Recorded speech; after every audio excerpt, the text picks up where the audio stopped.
I'm here in the woods to talk about quality assurance, especially software testing.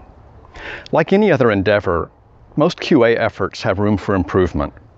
But improvement isn't inevitable, and it's less likely if we don't occasionally turn a critical eye toward our own discipline and ask, what can we do differently that furthers our goals? And what can we avoid that impedes them? In so doing, we might want to consider, what is the nature of quality assurance as a discipline? Is it a fairly straightforward step in the production process, one that's more or less fully automatable? Or is there something more to it? Unavoidable complexity? A connection to other disciplines? To tests and trials of the past? And does this matter, practically speaking?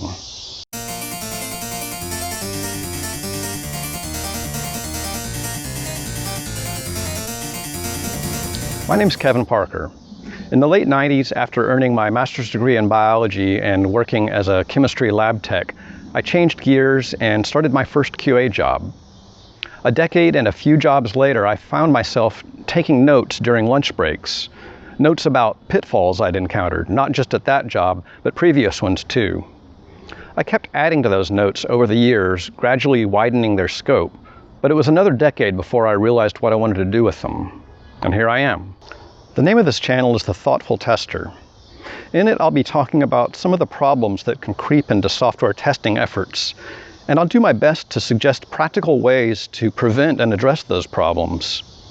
I'll also be discussing some of those more fundamental questions I mentioned about the nature of QA. At the outset, I should say what this channel is not about. It's named The Thoughtful Tester partly because it's concerned not so much with mastery of popular tools or platforms, but rather with modes of thought that are useful in a wide variety of situations. I'll focus on ideas, not interfaces, principles, not Python, guidelines, not GitHub. Some topics I will talk about might seem atypical: diplomacy, disincentives, empiricism, historical disasters, obsolete scientific theories, but they'll always connect back to QA. There are 4 categories of problems that will come up a fair amount because they affect so many aspects of day-to-day software testing. These categories emerged from the notes I mentioned earlier. They are communication, efficiency, thoroughness, and mindset. In future videos, I'll describe specific steps you can take to improve each of these, either as an individual or as an organization. But back to the woods. Why the woods? Because, well, there are bugs out here, and testing software is in a way like searching for actual bugs the way a biologist might. In a future video, I'll make the case that acknowledging this can actually improve one's testing effectiveness. In other videos, I might be in a courthouse, or at a news desk, or a detective's office, or in 18th century Scotland, because QA has connections to other disciplines and even owes some of its character to the writings of philosophers hundreds of years ago. And learning something about those connections can sharpen our methods and steel our nerves in the increasingly critical and daunting role QA plays.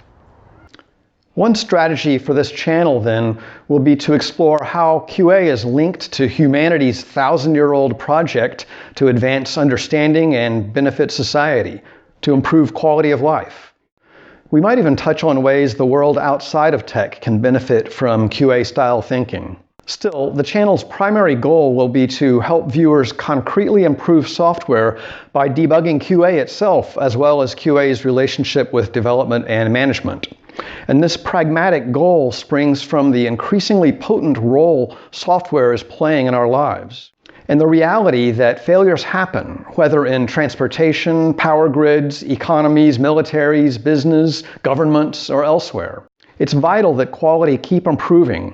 Even a 99.999% success rate isn't good enough when we're talking about tens of millions of flights, hundreds of millions of surgeries, or trillions of miles driven on roads each year.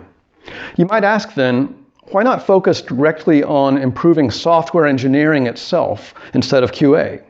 Surely we should be talking about coding or designing, because those are disciplines that actually conceive and build things and involve the most education and technical skills. It's learn to code, people are told, not learn to test. My answer to that question is the topic of my next video, the liberal art of quality assurance. In other upcoming videos, I plan to draw from themes I've mentioned in this video and probably a few I haven't. So who is this channel intended for? People working in or interested in QA or software testing, of course, but a lot of these topics could also be relevant to software engineers, managers, and anyone interested in the tough work ahead in industry and society when it comes to software and, more generally, information. I think developing the transferable and soft skills side of QA is vital to boosting the effectiveness of the indispensable work we've signed up for to a level that, while never perfect, we'll keep raising higher by wrestling with the largest sources of error we can find.